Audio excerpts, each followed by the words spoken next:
Big Boss Tamil season 9 பாருவை திவ்யா கணேஷோட அப்பா என்ன இப்படி வச்சு செஞ்சு விட்டாரு.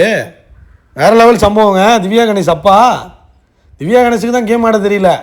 திவ்யா கணேஷுக்கு அப்பா உள்ளே விட்டால் கூட கேம் ஆடுவார் போல். பிடி வாய்க்கு லைக் பண்ணிட்டு வீடியோ பாருங்கள், கண்டிப்பாக சப்ஸ்கிரைப் பண்ணிட்டு வீடியோ பாருங்கள் ஃப்ரெண்ட்ஸ். இவங்க ஃபேமிலி, திவ்யா கணேஷ் ஃபேமிலி உள்ளே வந்திருக்காங்கல்ல, உங்கள் அப்பா அம்மா அண்ணன் எல்லாம் வந்திருக்காங்க. அதை சொல்கிறாரு, வீட்டு தலை வந்து நீங்கள் சூப்பராக பண்ணிகிட்ருக்கீங்க கமருதீன், நல்லா பண்ணுறீங்க பண்ணுங்க அப்படின்ட்டு.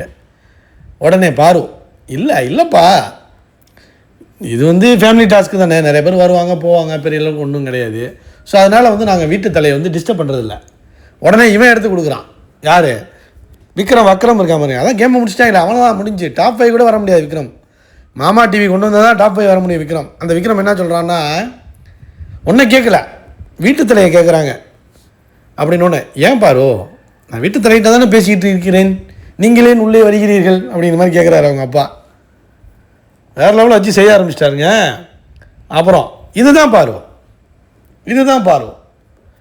அப்படின்ட்டு என்ன சொல்கிறாருன்னா, ஒரு மாதிரி ஒரு இடத்துல போய் அப்படி கொளுத்தி போட்டுட்டு தூரமாக போய் இருந்து பத்தி எரியுதா, கொளுத்தி போட்டு விட்டது பத்தி எரியுதா, 2 பேருக்குள்ளேயோ 3 பேருக்குள்ளேயோ ஒரு கூட்டத்துக்குள்ளேயோ கொளுத்தி போட்டு விட்டு பத்தி எரியுதான்ட்டு தூரமாக நின்று பார்க்குறது. பார்த்துட்டு யார் ஒரு மாதிரி வந்து சைலண்டாக அமைதியாகிட்டாங்களோ அந்த பிரச்சனையில், கொளுத்தி போட்ட பிரச்சனையில், அவங்கள்ட்ட போய் என்னம்மாச்சு, என்ன ஓரா பண்ணுறாங்களா, நீ பேசுனது தான் கரெக்டு, புரியுதா, நீ தான் கரெக்டு, அவங்க தப்புமா, அவங்க தப்பு அப்படின்னு இது இப்படி மாதிரி பற்ற வைக்கிறது. இதுதான் பாருன்ட்டார். பாருவோட கேமை வந்து எக்ஸ்போஸ் பண்ணி விட்டாருங்க. இவ்வளோ சொல்லி அழைச்சிட்டு வந்துட்டாங்களா என்னன்னு தெரில. அவர் பாட்டுக்கு சரளமாக அடிக்கிறார், போட்டு பொழந்து விட்டார், பொழந்து விட்டார். இவன் கமுரு அமைதியாக உட்காந்துருக்கான். இவ இவள்கிட்ட என்ன பண்ணுறது நம்ம, சரி நம்மளை எதுவும் போட்டு விடாமல் இருந்தால் சரி அப்படிங்கிற மாதிரி அமைதியாக உட்காந்துருக்காங்க கமுரு. ஏன்னா திவ்யா ஃபேமிலியில் திவ்யா மேலே கொஞ்சம் வன்மை இருக்குல்ல அவனுக்கு, கடுப்பாயிட்டான். வேற லெவல் பண்ணுறாருங்க அவர். பாருக்கு மூஞ்சிலாம் செத்து போச்சு, ஆனால் அதுதான் ஸ்போர்ட்டிவாக எடுத்துக்குமே எதாக இருந்தாலும். அப்படியே சிரித்து அதே சிரித்து மலிப்பிக்குது. அட பாவிகளா, நம்ம வாயை கொடுத்து நம்மளே மாட்டிக்கிட்டோமே.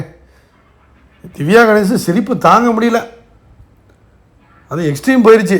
டேய் நானே அப்படின்னா என் ஃபேமிலி எப்படி இருப்பாங்க வச்சு பாரு அப்படிங்கிற மாதிரி ஒரு சம்பவம். அவங்க அம்மாலாம் சைலண்டாக தான் இருக்காங்க, அவங்க அண்ணன் அவங்களாம்.